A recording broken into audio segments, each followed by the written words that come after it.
Happy Friday. Hashtag my global family. This is Dre, a beta, coyote walking in this world, and real life Isleta Pueblo superhero. And today, as we are starting our church service, I am proud to be pastor of Coyote's Lodge, House of Spirituality, Critical Race Theory, and Medical Marijuana. Our services are here on Wednesday every other week, family. But this coyote was on res time. So today's service is on Friday. I hope you're having a wonderful day and I hope your week was productive. How are you feeling, family? This is our check in, and we are a spiritual community, not a house of God or a house of religion, but rather a spiritual space where we celebrate our unique identities. Whether you be indigenous or whatever your positionality, you are loved and worthy of dignity and respect. And you are always welcome in Coyote's Lodge. Family, we are going to go ahead and get started. Don't forget, we are Coyote's Lodge, House of Spirituality, Critical Theory, Critical Race Theory, and Medical Marijuana. Which means, family, that this is a space to work on our spiritual selves. In addition, our readings come from Critical Race Theory, studies from sociology, like Michelle Alexander's New Jim Crow, or Native American testimonies. So our original indigenous epistemologies and ontologies will not be trickster coyote stories. We are here to celebrate our glorious identities, our family histories, our languages, and everything that is uniquely ourselves, family. We are also the House of Medical Marijuana, which means, family, you do not have to partake of this coyote's medication, but rather we ask you to open your minds, your hearts, and your spirits to alternate ways of healing. As there is a lot of trauma in the world, family, and COVID is no exception. So we try and strive to create healing spaces to uplift all of our community members. So I'm going to open the service with a ceremonial smoking of this medication.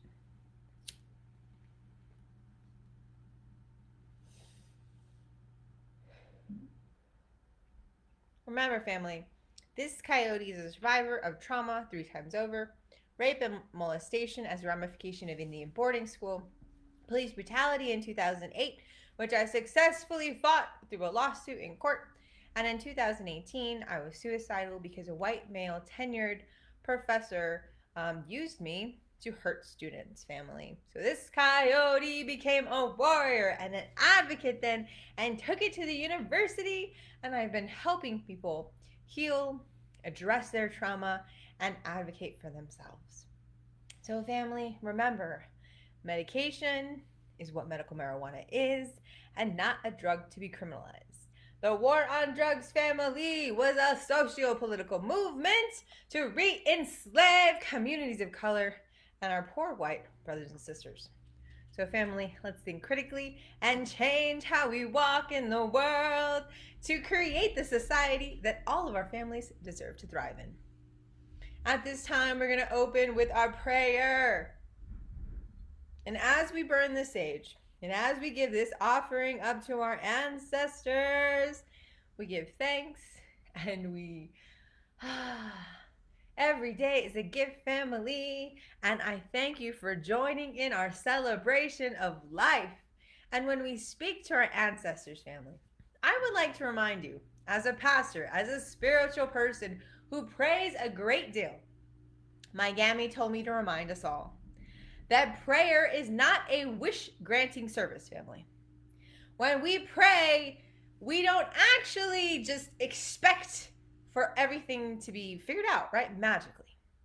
What we're actually doing when we pray to our ancestors or to any entity, spiritual, God, whatever you particularly believe in, family, what we're doing is we're sharing our heart.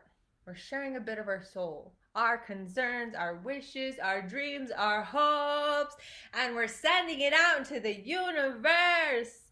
And when I speak, I talk to my Gammy and I ask for guidance.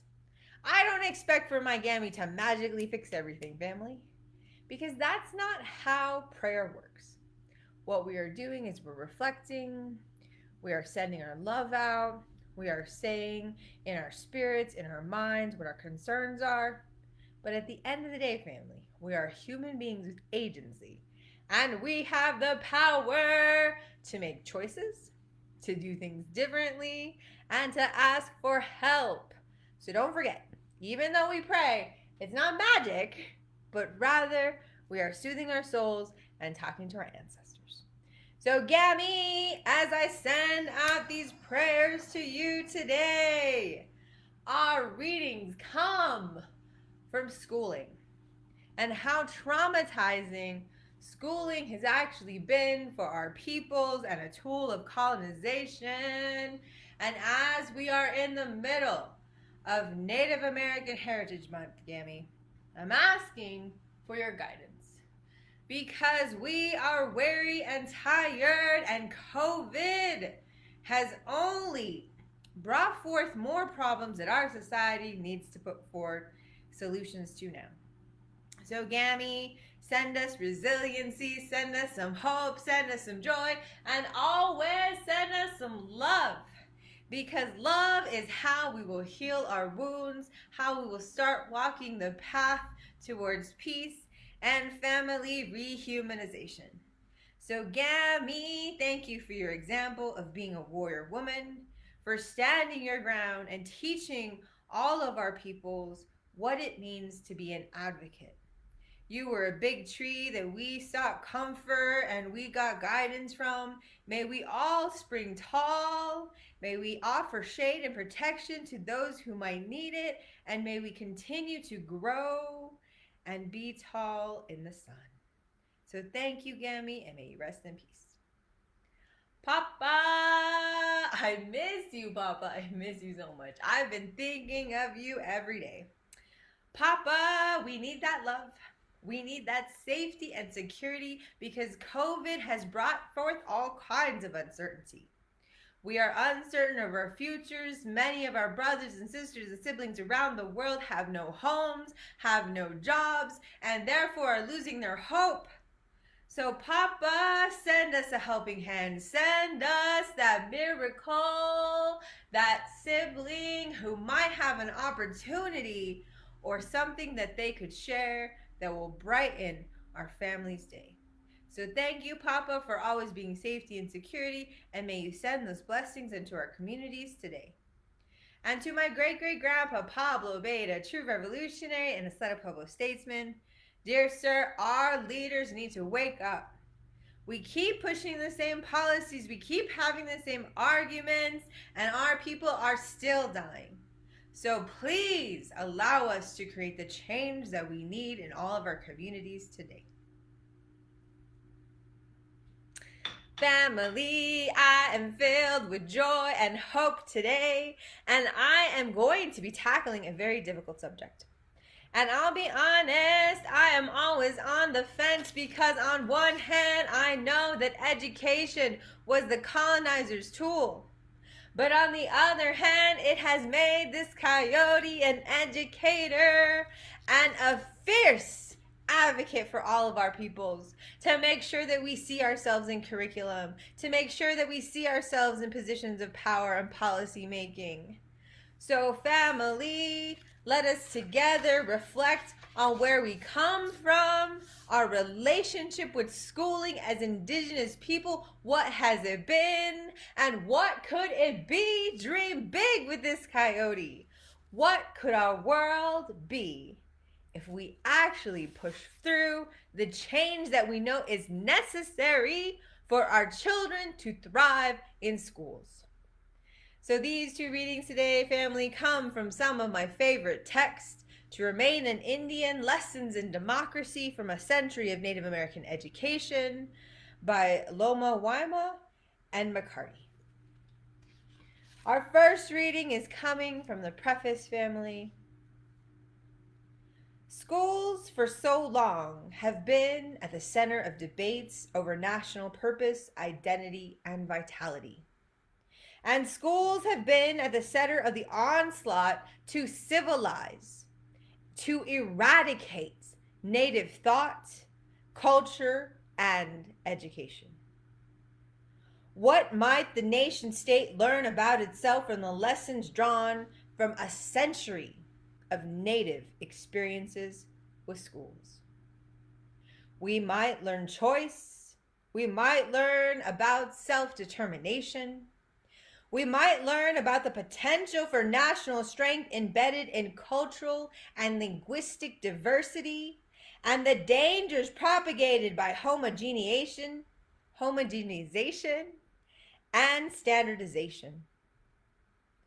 We might learn enough to forge together a new vision of democracy. Federal admission schools set out to civilize, assimilate, and Americanize Native peoples. Whatever the label, education policies and practices have been designed to erase and replace. Erase native languages and replace with English. Erase native religion and replace with Christianity. And so on, but the paradoxes immediately complicate the picture. If the government was so committed to obliterating indigenous culture and language, how do we explain the early 20th century classes in federal schools teaching native arts and technologies? How do we explain the federal production of bilingual primers for use in bilingual classrooms in the 1940s? How do we reconcile late 20th century federal policies of Indian self-determination with regulations that thwarted self-determination at every turn? In these readings, we will lay bare the social structure and historical forces underlying the safe and dangerous paradigm. In so doing, we reveal the falseness of fears attached to the notions of dangerous cultural difference and the promise of diversity as a source of national strength. We explicate how Indigenous Americans' fight to protect and assert educational self-determination enriches national and international education debates. The title phrase, "to remain an Indian," derives from a section of the 1928 Merriam Report, an investigation into the federal administration of, quote, Indian affairs, that more than 70 years ago advocated for the right of choice. He who wishes to merge into the social and economical life of the prevailing civilization of this country should be given all practical and advice in making the necessary adjustments. He who wants to remain an Indian and live according to his old culture should be aided in doing so. Even though the authors of the Merriam Report erred in interfering a static or backward old culture, they rightly grasp the principle of choice. The ability to remain an Indian is an essential human right. Family, let us reflect upon these readings. I am so excited to be sharing this reading with you today. And I'm so excited to be returning to this text again and again because we need to understand what our ancestors went through these traumatic boarding schools and residential schools. We are now seeing in 2021 the movements, the burial grounds, the calls of all of our communities to have our children return home. Their souls, their spirits are not at rest until they are returned home. Until acknowledgement of what has happened to our peoples is finally in the history books of K-12. Until the actual American history is taught in an authentic and humanizing way. Until that day, family, that is the path towards reconciliation. That is the path towards rehumanization, and for us to bridge the divides of class and race, it comes from human understanding. It comes from literally creating bonds based on human experience. And when we look at our marginalized brothers and sisters from around the world, and we look at the history of colonization, enslavement came in many forms, family. And it happened to many groups around the world, and we have been all scarred by capitalism, by white supremacy, by slavery, by the prison industrial complex, by literal systems and institutions that are created on purpose to keep our people in subjugation today. It all started with education and the socialization process of creating whatever an American was. And I'm asking you, how much dehumanization did our people go through in order to become American? We were always here. This is our land. I don't need an indigenous land acknowledgement because by rights our peoples have always been here. So I'm asking you, what was the real human cost of Indian boarding schools? I tell all of my audiences about being a survivor of rape and molestation as a child. And I still have 8-year-old Dre who is angry because I was surrounded by Catholicism and surrounded by priests and surrounded by good people who protected monsters. And I still share that pain to let everyone know that as a child, it was not our fault. Again, how did that evil start? It started with Indian boarding schools because that did not start in our communities. It was taught to us and it was passed down generation to generation. So again, family, do you know the history of your own family's struggle, survival, literal revolutionary story with boarding schools or residential schools? Why do some of our family members thrive in white institutions, and why are some of our children driven out? Nay, I say all of our children are driven out because our schools are not designed to accept us as indigenous people. They are made to assimilate, to erase our identities, to erase our language, to erase our culture, and create this homogenized American. And I'm telling you, family, what is so proud about this homogenized version of what American citizen is? I am an indigenous person. I am a real life Isleta Pueblo superhero. I'm a pastor of an online community, and I am a powerful warrior for all of our peoples today. And I'm asking you, we don't need institutions, we don't need governments, we don't need schooling. We need our own ways of knowing, our own ability to control our own schools. We need true self-determination and true sovereignty.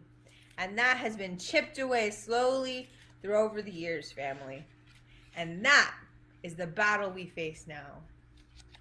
It's not racism with our hatred of people of color against us. It's about the eradication of our entire way of life. More is on the line. We're not talking about fighting because that's what divide and conquer is. That's what coloniality does. It makes us fear other races. It makes them fear us so that white supremacy rules and capitalism eats up our bodies, minds, and spirits as fodder for profits. So I'm asking you, family, when is enough enough? Our second reading comes from the same text. It starts on page 4. Schools as civilizing and homogenizing institutions. The civilized nation assumes that its right to dispossess native nations went hand in hand with the responsibility to uplift them. And mission and federal Indian schools were established as laboratories for the great experiment in cultural cleansing. Christian conversion and assimilation of laborers and domestic workers into the workforce. The so-called civilization of American Indians, at times simply termed Americanization, mandated the transformation of nations and individuals. Replace heritage languages with English. Replace, quote, paganism with Christianity. Replace economic, political, social, legal, and aesthetic institutions. Given the American infatuation with the notion that social change can best be effected through education, schools have logically been vested with the responsibility for Americanizing indigenous peoples as well as immigrants. Educational historian Tyrek clearly identified the school's difficult role balancing safe uniformity versus dangerous diversity and educating immigrants. And I'm asking you, family, as I'm pausing midway through our second reading, why is diversity? Why has it always been seen as a violence against Americanization? We are supposedly a melting pot, a salad, or what we are, whatever. What analogy. But at the end of the day, why are we so afraid of people who are different than us? Why should we fear people whose skin color or whose language is different instead of embracing and celebrating their diversity? We should be loving and learning from each other and appreciating what we do have the ability, that we do have the privilege of living in communities that are so diverse compared to other countries. So I'm asking you, family, why is diversity so scary? Why is difference so terrifying to people? Let us turn over a new leaf. Reservations were also envisioned as laboratories to implement the scientifically phrased project of, quote, an elevated race. Just as reformers and reconstructionists a few decades earlier had viewed slavery, criminal as it was, the civilizing engine as criminal as it was as the civilizing engine of uplift for blacks. So the extraordinary federal policies, powers of reservation life were seen as necessary instruments to civilize American Indians. And I do apologize, family, for stopping in the middle of this reading again, but I would like to reiterate that throughout American history, they viewed slavery as being legal and morally right. That the bondage and institution of slavery actually uplifted black communities in America. I'm asking you, family, to start literally critically analyzing our history and how it is taught in our schools, because it is dehumanizing to our black communities, our African communities in the United States, to have this history not be realized, to not actually understand how this country views its citizens, not only historically, but even today, is a disservice to our children. So I'm asking you, family, join me in being critical and outspoken, because not all is right in this world. There are many things that are wrong, and it takes our agency, it takes our voice, it takes our anger, it takes our frustration. But I am tired of these deaths. I am tired of these dehumanizations, and I'm tired of school treating our children as if they do not belong. Family, I'm going to skip to the end. The education of American Indian children has been at the center of the battleground between federal powers and tribal powers. The war has waged through and about children, and the costs of colonial education have largely been borne by Indian people. Economic and social indicators that quantify status and quality of life in the United States are notoriously grim for Native Americans. Lowest per capita income, highest rate of infant mortality, extraordinary rates of depression and teen suicide, and educational statistics are no better. I'm asking you, family. Education has been a tool of the colonizer, but we have decades. And that is why history is so important. Our ability as indigenous people, as tribal communities, to control the curriculum and what our students are learning in the classroom is new, family. And we need to make sure that we preserve the right to have a say in our children's future and in their education. When you look at national policy, family, the Indian Child Welfare Act, the Indian Child Protection Act, the ability for our tribes to make sure that our children are not sold in modern day slavery and kidnapping through the use of social work programs, through the use of the federal government programs, family. Our social work programs are still discriminatory against our communities. They will still remove children of color from their homes and cry poverty and unfit, not realizing that that is the way of life for our communities. That our communities, even in 2021, literally have no running water. And that is not American poverty. That is just our everyday res life. So I'm saying, family, when it's a crime to literally be born on a reservation where your own government still criminalizes you and threatens to take away your children and outsource them to a white family in 2021, we have work to do. So family, thank you so much for joining us today for our amazing service and celebration of Indigenous life. I hope that you will continue walking the path of our ancestors, doing more reading, sharing the love of our worlds. Because together, family, together we will create the change that we need. This Coyote is on a mission from my ancestors, and I need your help, family. Because together there isn't anything that we can't do. I love you all. Have a wonderful weekend. And this Coyote's off to cause trouble somewhere else.